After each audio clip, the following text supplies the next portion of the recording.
Welcome to Dynamic Learning Maps Formative Assessment. My name is Molly Bolton, and I am the Curriculum Coordinator for the SSD schools.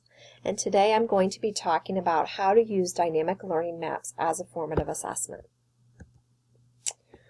First of all, with dynamic learning maps, you will create an instructional plan. In the Test Administration Manual from 2015 to 2016, that information is found on page 125 through 134. There may be an updated Test Administration Manual, and you should be able to find creating the instructional plan in the table of contents. You can also access the Essential Element Dynamic Learning Map Blueprints on the Educator portal for DLM under Assessments, Operational Testing, then select Missouri as your state and your role as test administrator. There you will find blueprints for both ELA math and also possibly science. As of this PowerPoint, only the 2015-16 blueprints were available. There may be updated blueprints. The Test Administration Manual provides screenshots to go with the directions, so it's really nice to have that resource as you're going through and creating the instructional plan. In order to create the instructional plan, you will first click on Test Management. There you will see tabs. Click on Instructional Tools. You will then see a blue button that says click Add New Instructional Plan. You will select your school and click Search, and then select the student that you wish to create the plan for and click Next.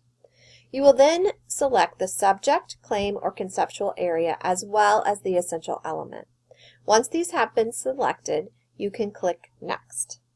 This is where the blueprints would be helpful in determining which essential elements might be best for your particular student. So you may want to review those or have those for reference as you're creating the instructional plan. Next, the Levels tab will come up. You will be able to select the appropriate linkage level for your student. There will be an asterisk next to one of the levels. That is based upon the information from the first contact form that you filled out, and it will indicate which linkage level has been suggested for your student. Also, within that, you will be able to see a longer description of the linkage levels, and by selecting more under the level description column, you will be able to see how that linkage level pertains specifically to the essential element that you have chosen. Next, on the Assignment tab, review the information about the essential element you selected. For ELA, there will also be a Theme tab or field that allows you to choose sensitive topics that you would not like the student to have on the test. This is an optional step, and this does not choose the content, but the themes that are more acceptable for the student. Lastly, you will see a small PDF icon in the upper right-hand side, and that has the instructional information for you to print or save as a PDF. If you are finished setting up the plan, you will then click Save Plan. The plan will be saved and the window will close, and that will allow you then to provide classroom instruction to the student. Once your instructional cycle has completed and you're ready to test, you will want to open up the instructional plan window again. When the window opens, you will go to the procedure entitled Confirm an Instructional Plan. Once you click Confirm and complete assignment, then the test will be assigned to the student. The student must complete that test before another instructional plan can be created for that essential element at that same linkage level. To determine which elements to test, you will want to look at the blueprints. Here's the directions on doing that. You will go from Home to Assessments to Operational Testing and then select the state of Missouri. Underneath that, what is your role? You may select Test Administrator, or as you can see, without selecting any role, those blueprints will be available. Within the blueprints, you will scroll to the correct grade level. This is an example for grade level 3. As you can see here in Conceptual Area 1.1, it tells you for the summative assessment you are going to choose at least 3 essential elements, including 1 reading literature and 1 reading informational text. So therefore, when you're creating your formatives, you want to possibly include the same types of elements that would be used for the summative assessment. Once you've completed the assessment, there will be a report available.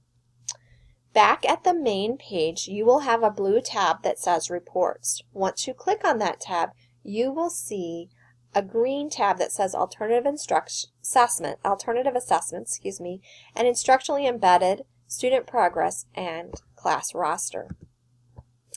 By choosing Student Progress, you will then have the district, school, and subject area become available.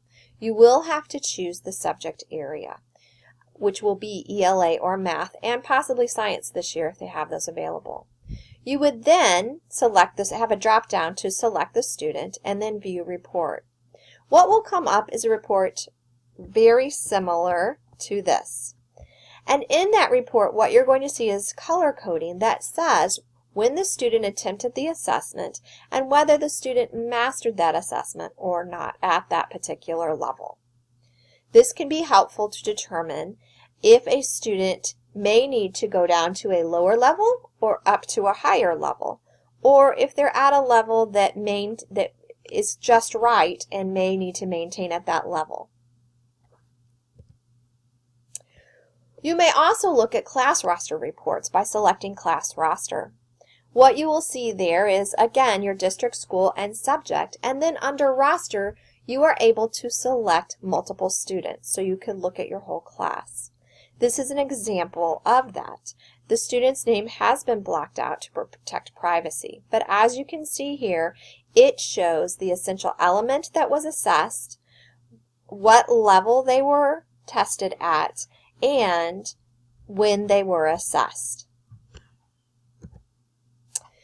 For further information or questions that you might have, feel free to email myself, Amber Delgaso, or Scott Crooks at the emails given on this PowerPoint.